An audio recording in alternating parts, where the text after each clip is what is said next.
आगामी जिल्हा परिषदेच्या अनुषंगाने काय नियोजन आहे पक्षाचं? जिल्हा परिषदची निवडणूक आणि नगरपालिकेची निवडणूक राष्ट्रवादी काँग्रेस पक्ष म्हणून स्वतंत्ररित्या लढण्याची तयारी आम्ही सुरुवात केलेली आहे. स्वतंत्ररित्या लढवावं असं राष्ट्रवादी काँग्रेस पक्षाच्या संघटनेचे पदाधिकारी आणि कार्यकर्त्यांचं मत आहे, असा मागच्या मीटिंगमधलं आमचं सूर आहे. तसा सूर आम्ही जिल्हाध्यक्षांपर्यंत पोहोचवला की जेणेकरून ते पक्ष संघटनेचे जे प्रमुख आहेत त्यांच्यापर्यंत ते पोचवेल. या राज्यात महायुती आहे.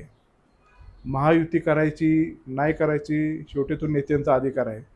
पण आम्ही तरी तुर्तास या तालुक्यामध्ये स्वतंत्ररित्या राष्ट्रवादी काँग्रेस पक्ष म्हणून घड्याळाच्या चिन्हावर 8ही जिल्हा परिषद उमेदवार, 16 पंचायत समितीचे उमेदवार आणि 20 नगरसेवकाचे उमेदवार आणि जे काही नगराध्यक्षाचं आरक्षण येईल ते नगराध्यक्षाचे उमेदवार अशी उभी तयारी करण्याची आम्ही रणनीती आणि तयारी चालू केलेली आहे.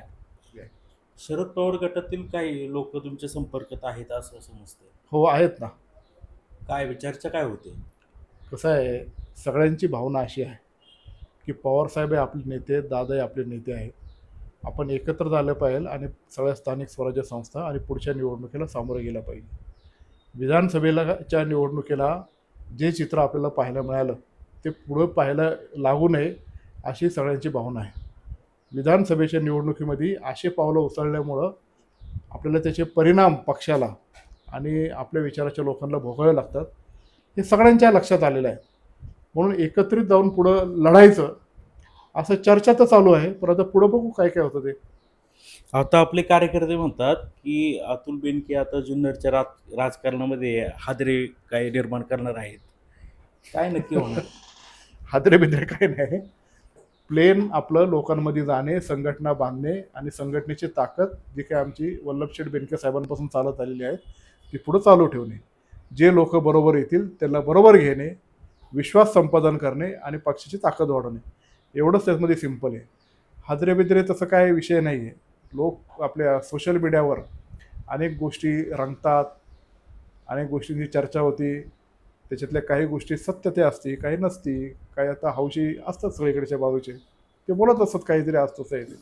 तर तसं काही नाही, असं प्लेनली आपण पुढं जाऊन आपल्या लोकांना बरोबर घेऊन पुढं जायचं, एवढंच माझा विचार. पवार साहेबांच्या पक्षाचे काही कार्यकर्ते माझ्या संपर्कात आहेत.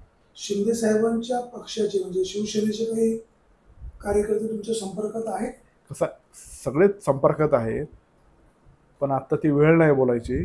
शेवटी जे पुढे निवडणूक जरी पुढ्यात असली तरी काही त्याच्या रणनीती, काही स्ट्रॅटेजी ते काही लगेच डिस्क्लोज करायचे नाहीत. शेवटी त्यांची पण प्रायव्हसी असेल, त्यांची काय सिक्युरिटी असेल किंवा त्यांचं जे काय मत असेल ते आणि माझ्यापर्यंत आहे ना.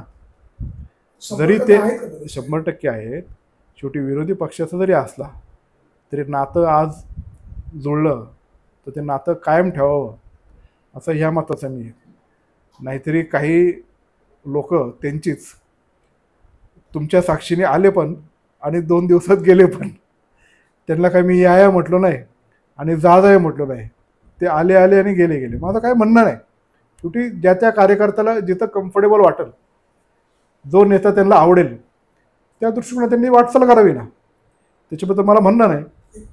पण जे आले आणि गेले त्यांनी त्यांच्या नेतृत्वाबद्दल माझ्याकडे काय काय खुलासे केले हे माझ्यापर्यंत आहेत. पण ते त्याच्यातला माझ्यातला विषय तुम्ही बाहेर आणू शकत नाही. पण आहे जरा आता काय